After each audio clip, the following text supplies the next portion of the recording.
சென்னை பெரம்பூர் அருகே கத்தியை காட்டி மிரட்டி செல்போன் பறித்த கொள்ளையர்கள் பிடிக்கச் சென்ற போலீசாரை தாக்கி தகாத வார்த்தைகளால் பேசிய சம்பவம் பெரும் அதிர்ச்சியை ஏற்படுத்தியுள்ளது.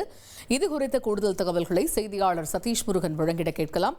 சதீஷ் முருகன், இப்ப பெரம்பூர்ல நடந்திருக்கக்கூடிய இந்த சம்பவத்தில் மொத்தம் எத்தனை பேர் ஈடுபட்டார்கள்? இந்த சம்பவம் பற்றிய முழு விவரங்கள் என்ன? வணக்கம். கல்லூரி மாணவர்களிடையே செல்போன் பறித்து தப்பித்து சென்ற இருவரை போலீசார் பிடிக்க முயன்ற போது அவர்களிடம் இருவரும் வாக்குவாதத்தில் ஈடுபட்ட காட்சிகள் தற்போது வெளியாகி பரபரப்பை ஏற்படுத்தியிருக்கிறது. குறிப்பாக காவல் நிலையத்துல இவர்கள் ரகளையில் ஈடுபடக்கூடிய காட்சிகள் தான் தற்போது வெளியாகி இருக்கின்றன. சென்னை அண்ணா நகர் 7வது நெடுஞ்சாலை பகுதியை சேர்ந்த அங்க இருக்கக்கூடிய தனியார் நிறுவனத்துல தங்கி படித்து வரக்கூடிய நபர்கள் Lakshmi Narayanan, Kapilan, Thomas Alva Edison இவர்கள் 3 பேரும் பெரம்பூர் செங்கை சிவம் பாலம் அருகே சென்று கொண்டிருந்த போது அந்த பகுதியிலிருந்து டியோ பைக்ல வந்த 3 நபர்கள் இவர்களை மடக்கி இவர்களிடமிருந்து கத்தியை காட்டி செல்போன்ல பறிச்சிருக்காங்க. இந்த 3 நபர்களும் புளியந்தோப்பு பகுதியில் இருக்கக்கூடிய இந்த இரவு உணவகத்துல பிரியாணி சாப்பிடுவதற்காக சென்று விட்டு திரும்பும் போது அந்த சம்பவம் நடைபெற்றிருக்கிறது.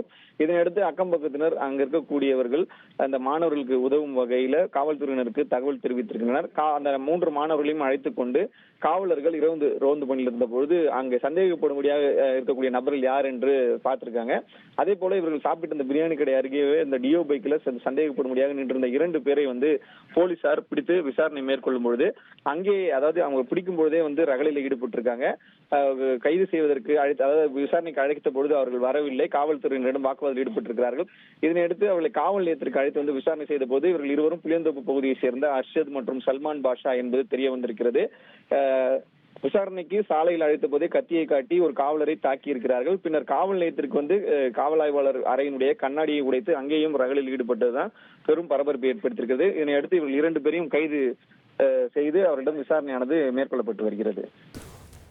விரிவான விவரங்களை வழங்கியமைக்கு நன்றி சதீஷ்.